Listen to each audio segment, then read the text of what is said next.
Halo, halo kawan-kawan. Saya di sini akan membawakan final project bootcamp dari Intelligo ID dengan tema Garbage Image Classification for Waste Management. Pertama-tama perkenalkan, nama saya Yohanes. Saya adalah Tech Access Specialist di salah satu perusahaan di Indonesia. Dengan background saya S1 Informatika dari BINUS.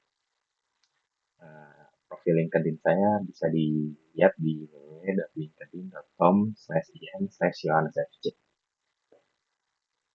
Tema kali ini adalah Garbage Classification for Waste Management. Kita adalah latar belakang, tujuan proyek, teknologi yang digunakan, alur sistem, hasil prediksi, target dan manfaat. Oke, untuk latar belakangnya sendiri adalah di sini karena kita melihat banyaknya tumpukan sampah yang ada di sekitaran Bantar Gebang, itu wilayah Jakarta dan beberapa wilayah di Indonesia juga karena tempat pembuangan tempat sampahnya itu menggunung.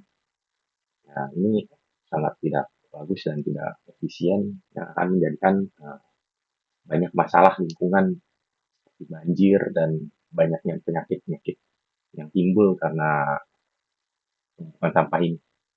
Nah, kita lihat dalam kasus ini, kita lihat di sini ada kesalahan dalam memilahkan yang menghambat proses daur ulang.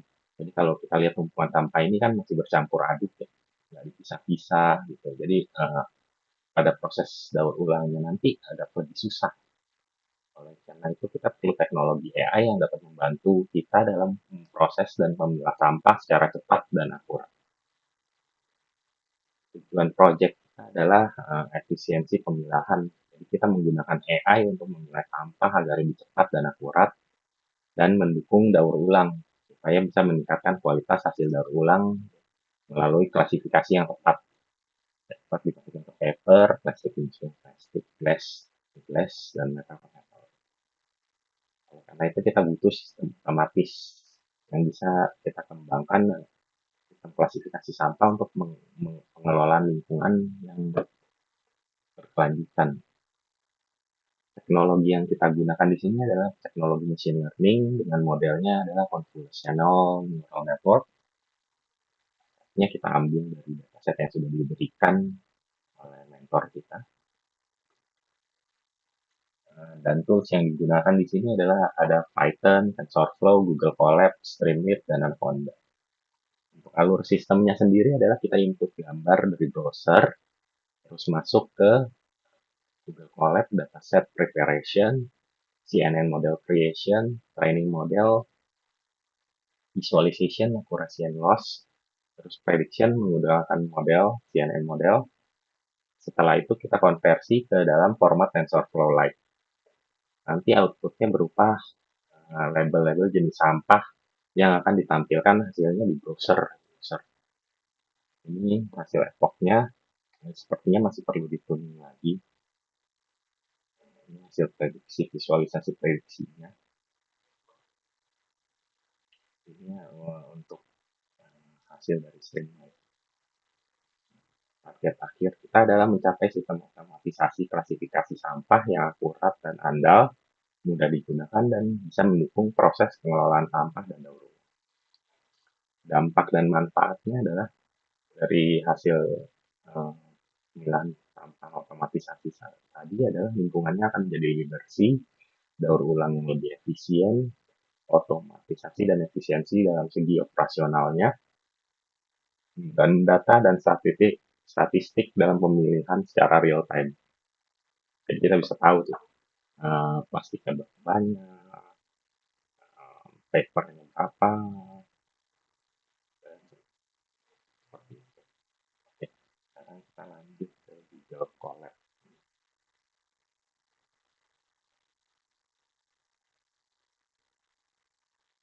Jadi ini Google Colab-nya.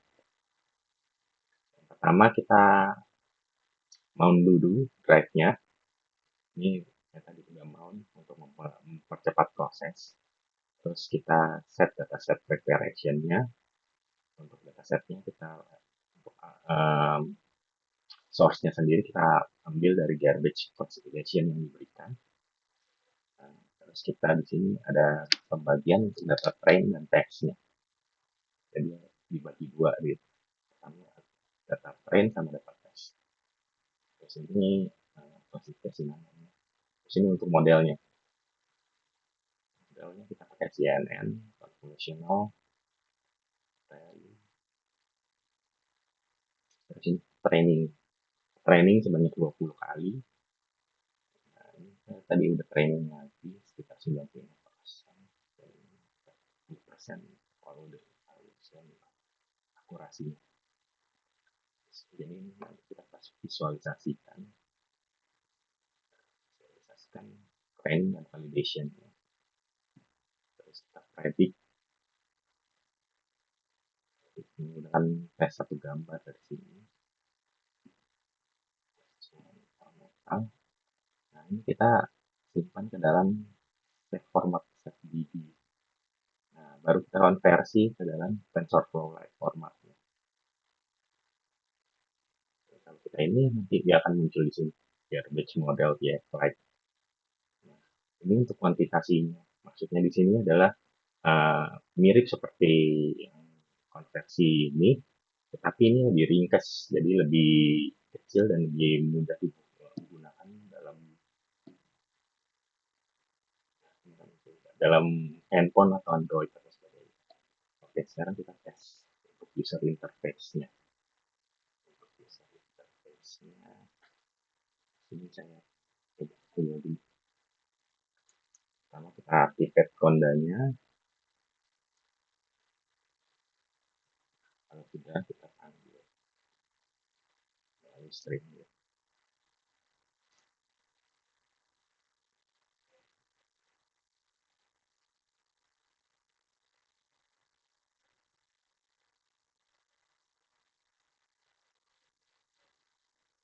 Dia lagi jalan, dia running, dia akan buka localhost di port 8501.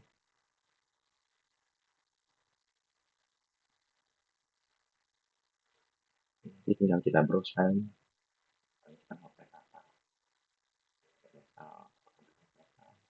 apa? Sesuai, tapi dikurang confidence 93%. Kita coba lagi. Yes. Nah, sesuai 93%.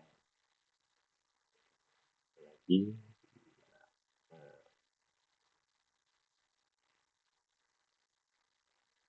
nah, sesuai prediksinya. Ya, itu udah